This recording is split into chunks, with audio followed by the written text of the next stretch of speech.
soal bencana yang terjadi di Sumatera bagian utara.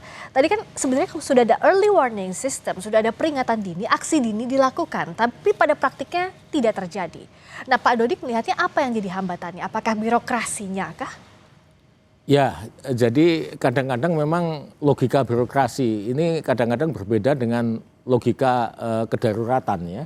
Jadi kalau darurat itu mestinya kan terlepas dari itu semua.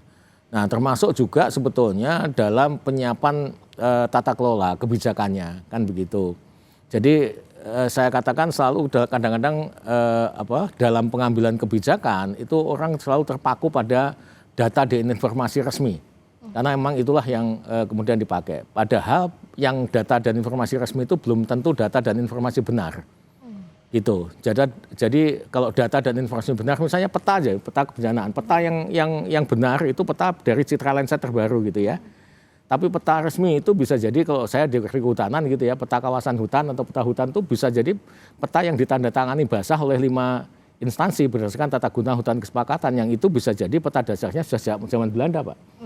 Jadi bisa melengseng jauh. Kondisinya sudah berubah, tapi yang dipakainya tidak tapi yang aktual itu. gitu ya. Tapi kalau terjadi kasus, itu yang digunakan apa di pengadilan? Peta resmi apa peta benar? Pasti ya. Pasti peta resmi. Padahal peta resmi itu bukan peta benar. Peta benar itu outputnya adalah kebenaran. Kalau peta resmi itu bukan benar tapi betul, Mbak. Ya. Jadi outputnya kebetulan. Kebetulan, iya.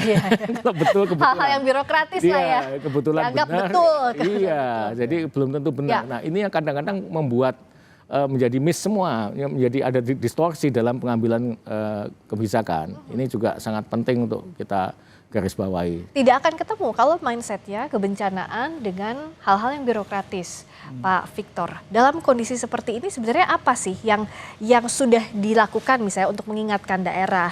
Apa yang selama ini sudah disepakati antara pemerintah pusat dengan pemerintah daerah soal ini? Ya, dalam 5 tahun terakhir ini kita sebenarnya sudah memang masih pilot, tetapi ini sebetulnya bisa dipelajari, namanya AMPD ya. Aksi merespon peringatan dini. Apa saja yang dilakukan. Dan itu memang knowledge ini ketika kita tahu kita hidup di daerah rawan bencana dengan risiko bencana, kita mindsetnya adalah pengurangan risiko bencana. Ya. Jadi memang pengurangan risiko bencana ini yang menjadi aspek pembangunan dari tata kelola menghadapi kebencanaan. Kalau kita hanya berpikir bahwa bencana itu direspon saja, kita akan kehilangan. Tapi kebencanaan itu justru itu makanya Undang-Undang Nomor 24 itu dibuat dengan sebuah filosofi yang berbeda. Filosofinya adalah pengurangan risiko bencana. Ya. Makanya ada BNPB, Badan Nasional Penanggulangan Bencana. Dulunya masih Bakornas. Bakornas sifatnya ad hoc dan sifatnya juga hanya respon. Nah, hal seperti inilah yang harusnya kita bersama-sama belajar, turun ke bawah, ada BPBD Provinsi, ada BPBD Kabupaten Kota, di mana tugas dan fungsi BPBD Kabupaten Kota yang dalam undang-undang itu sebetulnya kepalanya itu adalah eselon 1, dalam hal ini Sekda. Sekarang namanya kepala BPBD itu adalah Kalak, kepala pelaksana. Artinya Sekda mampu melakukan orkestrasi, koordinasi dan kemudian segala yang diperlukan oleh daerah untuk melihat kebencanaan. Kebencanaan bukan hanya BPBD. Kebencanaan itu adalah dinas-dinas terkait. Artinya tidak bisa hanya BPBD yang melakukan kebencanaan. Betul, undang-undang mengatakan dalam tanggap darurat itu komando oleh BPBD. Dalam keadaan damai dalam tanda kutip itu koordinasi. Tetapi tugas-tugas pengelolaan kebencanaan, misalnya banjir itu kita tahu kita punya dinas PU. Ya. Katakan dengan lembaga vertikalnya dengan Balai Besar Wilayah Sungai. Lalu kemudian dengan isu-isu tadi Pak Dodi mungkin kehutanan, ada dinas kehutanan yang akan bertanggung jawab. Lalu sudah tentu kita juga berbicara tentang berbagai macam tanggung jawab OPD dalam hal ini untuk bisa melihat kebencanaan itu bukan hanya dengan satu peluru saja, yaitu hanya BPBD. BPBD melakukan koordinasi, BPBD melakukan komando, dan nanti ketika eskalasi ke atas BNPB, tetapi di tingkat pusat BNPB pun, mungkin saya perlu jelaskan, kami mewakili unsur pengarah profesional, tetapi ada unsur pengarah yang mewakili kementerian lembaga, karena di sini letaknya koordinasi ketika kita melihat bencana bukan hanya tanggung jawab BNPB, tetapi Badan Nasional Penanggulangan Bencana mengkoordinasi dengan semua kementerian lembaga, BMKG memberikan early warning system, kemudian juga Kementerian Kesehatan untuk pusat krisis, Kementerian Pendidikan untuk Satuan Pendidikan Aman Bencana, lalu kemudian PU untuk bicara tentang rehab rekon dan semuanya. Ya. Itu semua kita harus kerja bareng. Jadi negeri bencana ini didesain untuk bekerja bareng. Iya. Kita harus bekerja bersama dan juga database, based on data. Jadi ada data ditindaklanjuti dengan baik apa yang harus dilakukan. Nah sejauh ini kan kalau misalnya kita punya data soal kehutanan atau lingkungan yang baik, harusnya bencana, potensi bencana seperti ini bisa diantisipasi lebih awal, bisa dibaca lebih awal dong Pak Dodi. Ya, memang seharusnya seperti itu ya. Harusnya kita punya data yang sama, tapi kita semua sama-sama tahu ya. Bicara data itu kan masing-masing instansi punya data sendiri ya. Kadang-kadang juga tidak mudah juga untuk mengatasi karena egoisme sektoral itu sangat kuat, suka tidak suka. Egoisme kedaerahan juga sangat kuat. Nah ini juga mungkin karena target-target nasional itu ada indikator kerja utama itu dibebankan kepada sektor atau pada daerah. Mestinya kan semuanya untuk mendukung pembangunan nasional, mendukung kemaslahatan ya untuk masyarakat luas, itu kan yang harusnya kita gunakan. Nah oleh karena itu kalau saya mengusulkan, terlepas dari ini kan kondisi darurat, oke kita tangani secara kedaruratan, tetapi pada saat kondisi normal kan kita tidak boleh mengulang lagi, sehingga semuanya harus kita tata ulang, ya kita evaluasi ulang, mulai dari kenapa terjadi kegagalan kebijakan, ya kenapa kebijakan bisa tidak berjalan sebagaimana semestinya. Nah ini bisa kita lihat dari yang pertama itu dari substansi kebijakannya sendiri. Jadi kegagalan kebijakan bisa disebabkan 3 hal. Yang pertama bad policy, kebijakannya itu sendiri salah atau jelek. Yang kedua bad execution, mungkin kebijakannya substansinya baik, tetapi pelaksanaannya yang jelek. Yang ketiga bad luck ya, nasib kebijakannya jelek. Nah kita nggak bicara masalah nasib lah. Tapi yang pertama dan yang kedua tadi yang sangat penting. Karena substansi kebijakan ini harus diperbaiki dulu. Kalau ada yang keliru harus sama-sama kita betulkan, kita benarkan gitu. Supaya nantinya ketika dilaksanakan itu bisa berjalan dengan baik. Karena substansi kebijakan yang salah dilaksanakan dengan baik dan konsisten, hasilnya akan konsisten salah. Iya. Nah ini kan menjadi persoalan. Makanya gitu. sejak awal harus betul dulu itu. Harus dibetulin dulu, harus dibenarkan dulu. Nah kemudian ketika itu sudah benar, baru eksekusinya harus baik. Misalnya ada AMDAL, ya dilaksanakan kan gitu. Ada kajian lingkungan hidup strategis, ada RT RW, ya. Kalau itu sudah RT RW sudah benar, tapi kalau dilanggar kan artinya bad execution itu. Ya, oke. Ya, itu nah, saya rasa. Soal penanganan ini saya juga sudah terhubung saat ini dengan Sugiyat Santoso, Wakil Ketua Komisi 13 DPR RI. Selamat malam, Pak Sugiyat. Pak Sugiyat, selamat malam dengan Friska di sini di Kompas TV. Baik, selamat malam, Mbak. Terima kasih sudah bergabung, Pak Sugiyat juga. Ini kan dapil Anda ya, Sumatera Utara 3. Dengan penanganan seperti ini bisa dijelaskan saat ini kondisinya seperti apa, Pak?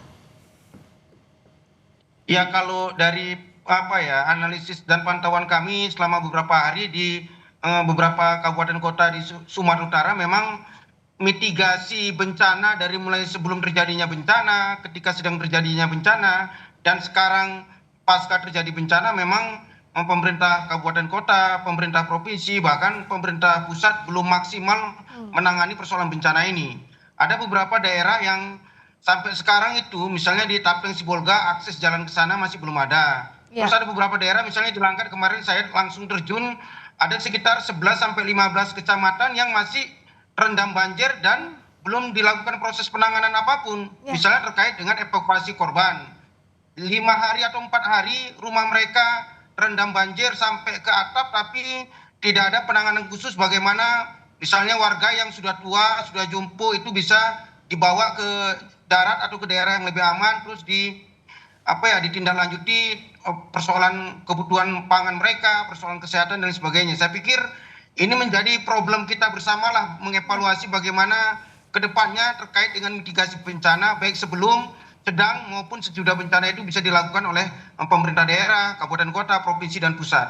Ya, ini tentu evaluasi pasti harus dilakukan pasca ini. Tapi untuk saat ini apa yang didorong oleh Pak Sugiyat dan juga kawan-kawan DPR untuk segera dibuka akses untuk warga, bantuan segera dilakukan, segera diberikan, pun evakuasi yang masih terhambat kondisi di sana juga bisa cepat dilakukan? Ya, yang pertama pastinya bahwa sekarang kebutuhan warga terkait dengan kebutuhan pokok, kebutuhan pangan dan pakaian. Kalau pangan saya berharap pemerintah pusat, pemerintah provinsi, dan pemerintah kabupaten kota itu bisa memastikan seluruh warga yang sampai sekarang ini masih di daerahnya masing-masing belum terakses jalan, bagaimanapun caranya supaya kebutuhan pangan ini bisa nyampe ke mereka. Misalnya di Tapeng Sibolga, saya mendapat informasi tadi dari beberapa kawan-kawan di sana sangat membutuhkan kebutuhan pangan. Kemarin kan sudah bisa kita lihat bersama-sama bahkan sampai terjadi penjarahan. Begitu juga dengan di daerah lain, misalnya di Langkat. Sampai sekarang juga di Langkat itu khusus juga itu Mbak, karena sampai sekarang masih beberapa daerah masih terendam banjir dan warga tidak bisa melakukan apapun, misalnya memasak tidak bisa.